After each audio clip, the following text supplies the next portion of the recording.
Welcome back to my channel.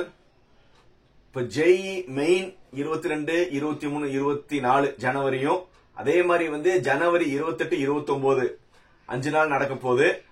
இதுக்கான preparations எல்லாருமே நல்லபடியா பண்ணிருப்பீங்கன்னு நினைக்கிறேன். உங்களுக்கு ஒரு டைம் எஃபெக்டிவ் மேனேஜ்மெண்ட் ஒரு நல்ல டைம் மேனேஜ்மெண்ட் லாஸ்ட் மினிட்ல எப்படி ப்ரிப்பேர் பண்ணுங்கிறது நான் இந்த வீடியோக்குள்ள சொல்றேன். எல்லாம் வீடியோக்குள்ள போய் பார்ப்போம்.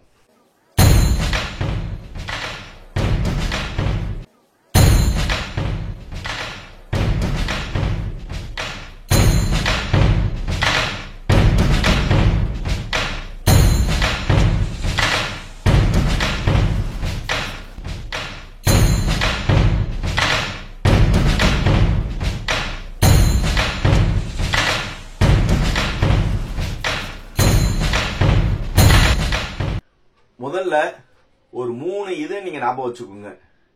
Study, revise, mark test. மறுபடியும் சொல்லுங்க. Study, revise, mark test. இது என்னன்னா ஸ்டடினா இப்போ லாஸ்ட் மினிட்ல இருக்கு. இந்த லாஸ்ட் மினிட்ல இருக்கிறதுலயே நம்ம என்ன செய்யலாம்னா ஒரு 2 பேட்சா பிரிக்கலாம். 22, 23, 24 ஒரு பேட்சாவும், அதே மாதிரி 28, 29 இந்த 2 நாள் அவங்களே ஒரு பேட்சா பிரிப்போம். ஏன்னா 22, 23, 24 இவங்க முதல்ல எக்ஸாம் அப்பியர் ஆயிருவாங்க. அதுக்கப்புறம் ஒரு 3 நாளுக்கு அப்புறம் 28, 29 இந்த ஸ்லாட்ல எழுதுற ஸ்டூடெண்ட்ஸ் இருக்காங்க. சோ இவங்க எப்படி டைம் மேனேஜ்மெண்ட் பண்ணணும்னா, முதல்ல நீங்க முதல்ல ஒரு மார்க் டெஸ்டோ நீங்க பண்ணி உங்களுடைய இன்னைக்கு ஸ்கோர் நீங்க எந்த லெவல்ல இருக்கீங்கன்னு நீங்க முதல்ல ஜட்ஜ் பண்ணிருக்கணும். சோ நீங்க ஜட்ஜ் பண்ணி நீங்க எந்த ரேஞ்சில மார்க் எடுக்கிறீங்க, 100க்கு மேல எடுக்கிறீங்களா, 150க்கு மேல எடுக்கிறீங்களான்னு நீங்க என்ன செய்யணும், ஒரு ஜட்ஜ்மெண்ட் பண்ணணும். பொதுவா 100க்கு மேல ஒரு பேட்சும் 100க்கு கீழே ஒன்னு சொல்லி நீங்க ரெண்டா கேட்டகரைஸ் பண்ணிட்டீங்கன்னா, இப்ப நீங்க 100 மார்க் எடுத்திருக்கீங்க. இந்த 100 மார்க் எடுத்தவங்க இனிமே ஒரு அதுவும் ஃபர்ஸ்ட் பேட்ச்ல, அதாவது 22, 23, 24 இந்த ஸ்லாட்ல இருக்கிறவங்க ரொம்ப ஸ்ட்ரிக்டா இனிமே நீங்க புதுசா எதுவுமே என்ன செய்யக்கூடாது, போர்ஷனை கவர் பண்ணக்கூடாது. 100% நான் போர்ஷனை கவர் பண்ண போறேன், 100% போர்ஷனை கவர் பண்ண போறேன்னு சொல்லி போனீங்கன்னா உங்களுக்கு ஸ்ட்ரெஸ் தான் நிறைய வரும். அதனால don't try to cover 100% syllabus. ஏன்னா இனிமே நீங்க 100% சிலபஸ் எல்லாம் கவர் பண்ணி பாசிபிள்ஸ் கிடையாது. சோ அதுக்கு பெட்டர் என்னது, நம்ம ரெண்டாவது சொன்னது ரிவைஸ். நீங்க எவ்வளவுக்கு எவ்வளவு நீங்க படிச்சிருக்கீங்களோ அந்த இதை மறுபடியும் நீங்க ரிவைஸ் பண்ணிக்கிட்டே இருங்க. நீங்க எவ்வளவுக்கு எவ்வளவு ரிவைஸ் பண்றீங்களோ அந்த இதுல நீங்க செக்யூர் ஆயிருக்கணும். இப்ப நீங்க 100 மார்க்கு மேல இருக்கிறவங்க நீங்க ரிவைஸ் மேல ரிவைஸ் பண்ணிட்டே இருந்தீங்கன்னா சாலிடா நீங்க நல்ல ஸ்கோர் பண்ணலாம்.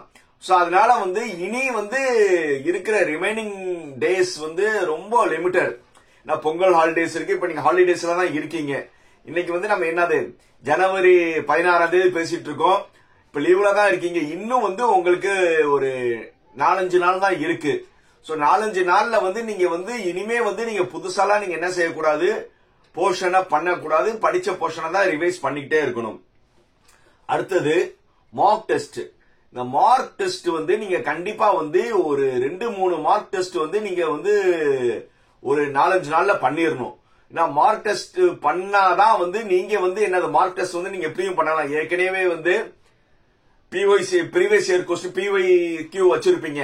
ப்ரீவியஸ் இயர் கொஸ்டின்ஸ் எல்லாம் இருக்கும் உங்ககிட்ட. அந்த கொஸ்டினை நீங்க சால்வ் பண்ணி ஒரு 3 ஹவர்ஸ்ல உங்களால எவ்வளவுக்கு எவ்வளவு இது பண்ண முடியும்னு பாருங்க. அதே மாதிரி மார்க் டெஸ்ட் பண்ணி உங்களால எவ்வளவு ஸ்கோர் பண்ண முடியுதுன்னு அதையும் பிளான் பண்ணுங்க. இதுதான் நீங்க லாஸ்ட் மினிட் ப்ரிப்பரேஷன்ல பண்ண வேண்டியது. இன்னொன்னு மெயினா, இப்போ எல்லாத்துக்குமே டைமிங் உங்களுக்கு தெரியும். 9 to 12 ஒரு பேட்ச், அடுத்தது 3 to 6 ஒரு பேட்ச். உங்க எல்லாத்துக்கும் தெரியும் இந்த 2 ஸ்லாட் தான் எக்ஸாமினேஷன் நடக்க போகுதுன்னு. இனிமே இருக்க போற ஒரு ஃபர்ஸ்ட் பேட்ச்காரங்களுக்கு நான் முதல்ல சொல்றேன், நீங்க அந்த ஸ்டடி வந்து மினிமம் வந்து 12 hours நான் படிப்பேன்னு நீங்க முடிவெடுங்க. மினிமம் வந்து ஒரு 12 hours வந்து ப்ரிப்பரேஷன் மஸ்ட். சோ அதுக்கப்புறம் மேல படிக்கிறது உங்க இஷ்டம். மினிமம் வந்து 12 hours வந்து அந்த 12 hours வந்து கண்டிப்பா நீங்க படிக்க போற டைம் ரொம்ப முக்கியம். 9 to 12 கண்டிப்பா நீங்க படிக்கணும். அதே மாதிரி 3 to 6 இந்த டைமும் படிக்கணும். ஏன்னா 9 to 12 அண்ட் 3 to 6 எதுக்கு சொல்றோம்னா நீங்க இந்த டைம்ல தான் நீங்க எக்ஸாம் எழுத போறீங்க. முதல்ல வந்து உங்க பாடி வந்து இந்த டைத்துக்கு வந்து என்ன ஆகணும், அடாப்ட் ஆகணும். இந்த டைத்துக்கு வந்து உங்க பாடி அடாப்ட் ஆனா மட்டும்தான் வந்து சைக்காலஜிக்கலா வந்து நீங்க அந்த டைத்துக்கு வந்து நீங்க கரெக்டா வந்து டியூன் ஆவீங்க. சோ அப்ப என்ன செய்யணும்னா ஒரு நாளைக்கு வந்து நீங்க 9 to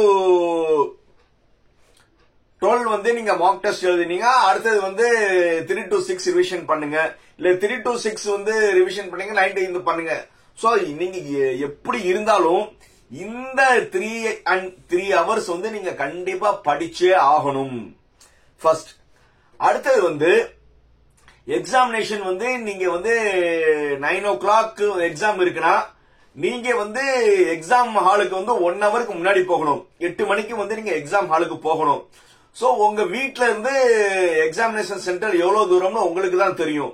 சோ இனிமே வந்து நீங்க எப்படி இருக்கணும்னா உங்களுடைய வேக்கப் டைம் வந்து கண்டிப்பா வந்து 5 மணிக்கு நீங்க எந்திரிக்கிறது எண்ணிஹாவ். ஏன்னா நிறைய ஸ்டூடெண்ட்ஸ் வந்து இப்ப என்ன செய்யறாங்கன்னா லேட் நைட் படிச்சு லேட் மார்னிங் தான் எந்திரிக்கிறாங்க. சோ அது வந்து நீங்க வந்து இப்போ இன்னைக்கு நீங்க சேஞ்ச் பண்ணுங்க. லேட் நைட் நீங்க படிக்கணும் நெசசிட்டி கிடையாது. ஏர்லி மார்னிங் எந்திரிக்கணும். ஏன்னா நீங்க ஒரு 5 மணிக்கு எந்திரிச்சு ஓரளவு வந்து உங்களுடைய ஒரு 1 hour மட்டும் நீங்க படிச்சுட்டு அதுக்கப்புறம் வந்து நீங்க வந்து எக்ஸாமினேஷன் போற இதான் தயாரி பண்ணுவீங்கல்ல.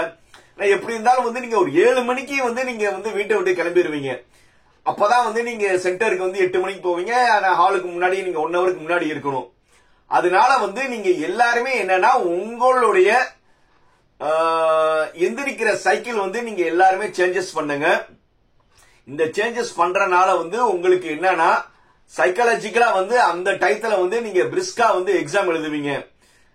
சோ அதனால வந்து எல்லாருமே வந்து என்னது லேட் நைட் படிக்க வேணாம், ஏர்லி மார்னிங் எந்திரிக்க பிளான் பண்ணுங்க. நிறைய பேர் என்ன செய்றாங்கன்னா நைட்டு நான் 2 மணி வரை படிச்சுட்டு காலையில 8 மணி 9 மணிக்கு எந்திரிப்பேன்னு சொல்லி இருக்கிற அந்த ஹாபிட் இருந்தா சேஞ்சஸ் பண்ணிட்டு ஒரு 11க்கு தூங்கிட்டு மார்னிங் 5க்கு எந்திரிக்கிற ஹாபிட் பண்ணாதான்.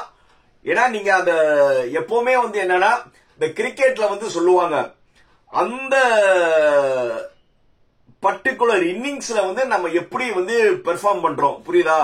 நீங்க என்னதான் நீங்க ப்ரிப்பரேஷன் பண்ணாலும் லாஸ்ட் மினிட்ல வந்து எக்ஸாம் ஹாலுக்கு போறதுல நீங்க கொஞ்சம் லேட் பண்ணீங்கன்னா சைக்காலஜிக்கலாவே வந்து உங்களுக்கு என்ன ஆகும்னா வந்து இப்ப நீங்க எக்ஸாம் ஏன்னா இப்ப நிறைய இடத்துல வந்து டிஸ்ட்ரிக்ட்னு இருக்கும், ஒரு ஊர் இருக்கும். ஃபார் எக்ஸாம்பிள் வச்சுக்கோங்களேன், அருப்புக்கோட்டைன்னு ஒரு ஊர். ஆனா அந்த அருப்புக்கோட்டை வந்து எந்த டிஸ்ட்ரிக்ட்? விருதுநகர் டிஸ்ட்ரிக்ட். இப்போ வெளியூர்ல இருந்து ஒரு ஸ்டூடெண்ட் வராங்கன்னா விருதுநகர் டிஸ்ட்ரிக்ட் நினைச்சிட்டு நேரா விருதுநகர் போயிருவீங்க. ஆனா அருப்புக்கோட்டை வந்து அதுல இருந்து ஒரு 20 கிலோமீட்டர் தள்ளி இருக்கு. சோ அதே மாதிரி வந்து ஒவ்வொரு இடத்துலயும் வந்து டிஸ்ட்ரிக்ட் ஒன்னா இருக்கும், ஆனா ஊர் வேற இடத்துல இருக்கும். சோ இந்த மாதிரி லாஸ்ட் மினிட்ல வந்து உங்களுக்கு பேனிக் இருக்கும். அதே மாதிரி வந்து நீங்க எக்ஸாமினேஷன் சென்டர் போறதுல வந்து ஒரு சின்ன லேட் பண்ணிடுவீங்க. அந்த சின்ன லேட் பண்றதுல வந்து அந்த லாஸ்ட் மினிட் பேனிக்ல வந்து உங்களுக்கு அந்த ஆன்சைட்டி படபடப்புல வந்து எக்ஸாம் ஹால்குள்ள போய் நீங்க அதே இதுல வந்து நீங்க நார்மல் ஒரு 180 ஸ்கோர் பண்றவங்களா இருந்தீங்கன்னா இந்த டென்ஷன்ல வந்து சாலிடா வந்து 20-30 மார்க் வந்து சைக்காலஜிக்கலா உங்களுக்கு குறையும். சோ அதனால வந்து நீங்க எக்ஸாம் ஹாலுக்கு எவ்வளவுக்கு எவ்வளவு வெள்ளன போறது அவ்வளவுக்கு எவ்வளவு நல்லது. அதுக்கு என்னது நீங்க கரெக்டா வந்து வெள்ளன எந்திரிக்கணும். அந்த ஹாபிட் வந்து இந்த ஒரு 5 to 6 days பண்ணுங்க. மிச்சம் வந்து நான் அடுத்தடுத்த வீடியோல வந்து நிறைய டிப்ஸ் வந்து நீங்க லாஸ்ட் மினிட் ப்ரிப்பரேஷன்ல எப்படி எப்படி பண்ணணும்னு நான் எல்லாமே சொல்றேன். இது வந்து 22, 23, 24 இவங்களுக்கு இதேதான் சார். 28, 29க்கு என்னன்னா அவங்க இதே ஃபாலோ பண்ணுங்க. அவங்க வந்து நான் முதல்ல ஸ்டடின்னு சொன்னேன்ல, போர்ஷன் கவர், அவங்க வந்து இன்னும் ஒரு 3 நாள் வந்து நீங்க போர்ஷனை வந்து கொஞ்சம் சிலபஸ் வந்து விட்ட சாப்டரை வந்து நீங்க வந்து ஒரு 3 நாள் வந்து நீங்க என்ன செஞ்சுக்கோங்க, எக்ஸ்ட்ராவா வந்து சாப்டரை புதுசா நீங்க ஒரு 3 நாள் மட்டும் பாத்துக்கோங்க. அதுக்கப்புறம் வந்து இதே சைக்கிள் தான் வந்து செகண்ட் பேட்சுக்கும். இந்த வீடியோ பார்த்துட்டு இருக்கிறவங்களுக்கு வந்து பிடிச்சிருந்துச்சுன்னா லைக், கமெண்ட், ஷேர், சப்ஸ்கிரைப். பாய்.